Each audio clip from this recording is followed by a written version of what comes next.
গাজায় ইসরায়েলের হামলায় নিহতের সংখ্যা গত আগস্টেই 40,000 ছাড়িয়েছে। যুদ্ধের নতুন ফ্রন্ট এখন লেবানন। এই লেবাননেও ইসরায়েলের বিমান হামলায় নিহতের সংখ্যা 1,000 ছাড়িয়েছে।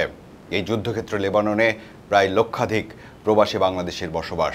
কেমন আছেন তারা? এই প্রশ্নটার উত্তর জানতে চেয়েছি আমরা।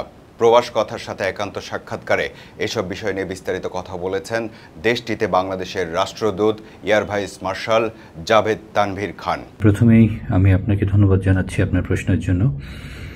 আমি যদি খুব সাধারণভাবেই বলি, দিন বা রাতের বিভিন্ন সময়ে বিমান হামলা এখনও অব্যাহত রয়েছে এবং একের পর এক বিমান হামলায় গত 2 সপ্তাহে প্রায় 1,000-এর বেশি প্রাণহানির ঘটনা ঘটেছে এবং প্রকৃত আহতদের সঠিক পরিসংখ্যান আমাদের জানা নাই।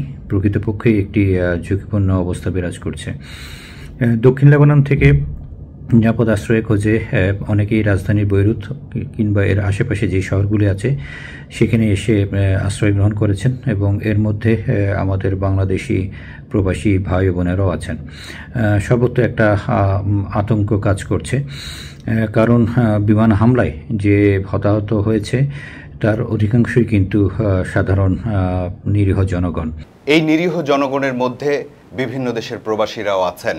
এমন সংকটপূর্ণ অবস্থায় দূতাবাসের সাথে যোগাযোগ করে সাহায্য সহযোগিতা চাওয়া ছাড়া লক্ষাধিক প্রবাসী বাংলাদেশের আর হয়তো কোনো উপায় নেই। বর্তমান সংকটপূর্ণ পরিস্থিতিতে প্রথমেই প্রবাসী ভাই বোনেরা দূতাবাসকে খাদ্য সামগ্রী সহ অন্যান্য অতি প্রয়োজনীয় সামগ্রী যেটা দৈনন্দিন জীবনযাপনের জন্য প্রয়োজন হয় সেটা চাহিদার কথা জানাচ্ছেন। তারা আমাদেরকে প্রতিনিয়ত তাদের উদ্বেগ এবং আশঙ্কার কথাও জানাচ্ছেন। তো এই প্রেক্ষিতে চলমান পরিস্থিতিতে করণীয় বিষয়গুলি সম্পর্কে দূতাবাস থেকে পরামর্শ দেওয়া হচ্ছে।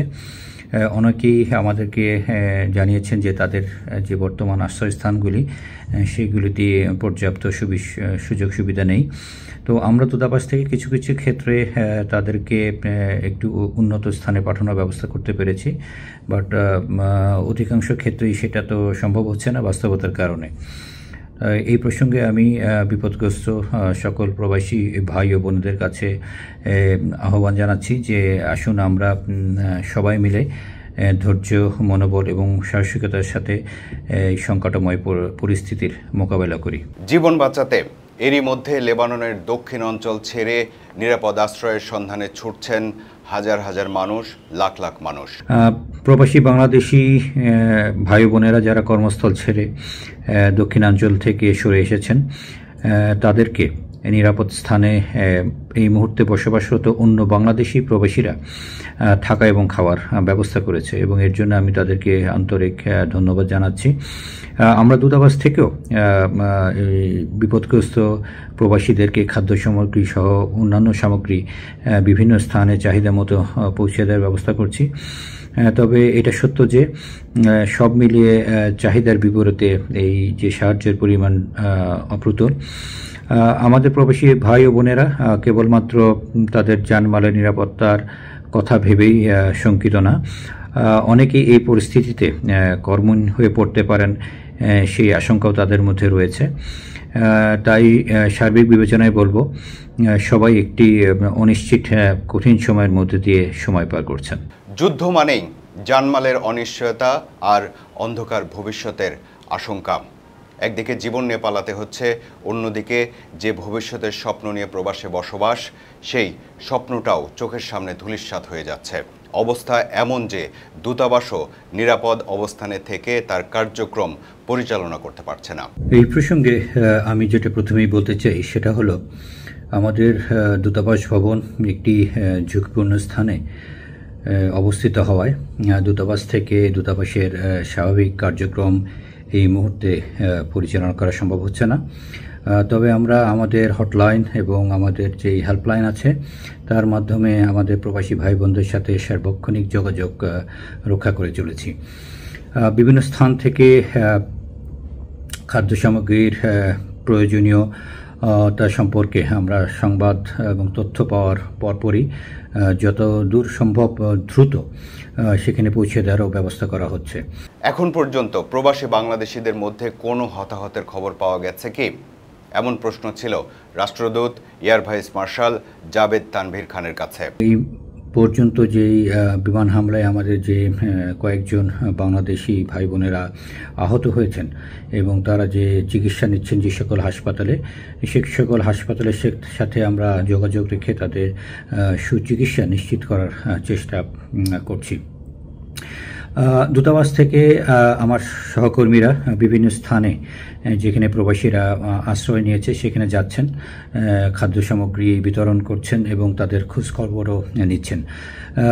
সামগ্রিক পরিস্থিতি আমরা ঢাকায় ঊর্ধ্বতন কর্তৃপক্ষকে নিয়মিতভাবে অবহিত করছি এবং আমি আশা করছি যে সংশ্লিষ্ট মন্ত্রণালয়ের থেকে পরবর্তী সিদ্ধান্তের পরিপ্রেক্ষিতে আমরা শীঘ্রই আমাদের মানবিক সাহায্য কার্যক্রম আরও ব্যাপকভাবে পরিচালনা করতে পারব। এই যুদ্ধে প্রবাসী বাংলাদেশিদের মধ্যে কেউ কেউ আহত হয়েছেন, তবে এই সংখ্যা কত তা আমরা নিশ্চিত হতে পারিনি।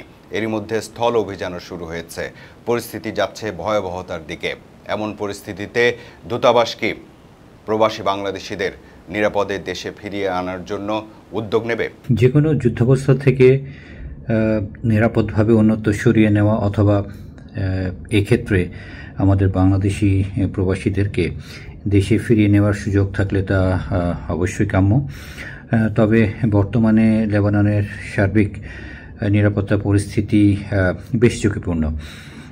এখানে উল্লেখ করতে পারি, লেবাননে এই মুহূর্তে কেবলমাত্র একটি আন্তর্জাতিক বিমানবন্দর আছে যা রাজধানী বৈরুতে অবস্থিত এবং ঝুঁকির কথা বিবেচনা করে একটি মাত্র বিমান সংস্থা, যেটা লেবাননের জাতীয় বিমান সংস্থা, সেটি ছাড়া অন্যান্য সকল আন্তর্জাতিক ফ্লাইট বর্তমানে স্থগিত আছে। এর প্রেক্ষিতে বিমানযোগে প্রবাসীদের দেশে ফিরিয়ে নেওয়ার ব্যবস্থা করা প্রায় অসম্ভব।